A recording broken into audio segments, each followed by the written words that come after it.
Slope percent can be used to adjust the flow slope when using volume controlled modes. Rectangular, decelerating, or triangular flow waveforms can be delivered by adjusting the slope percent. To make changes, navigate to any VC mode from the modes in the main menu. Click on slope percent. Adjust the value using the slider or plus and minus buttons.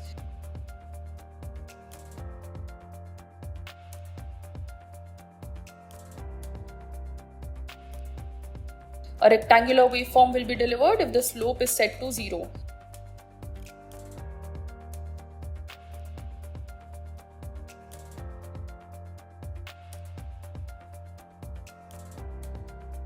A triangular waveform will be delivered if the slope is set to 100. The higher the slope percent, the greater the deceleration.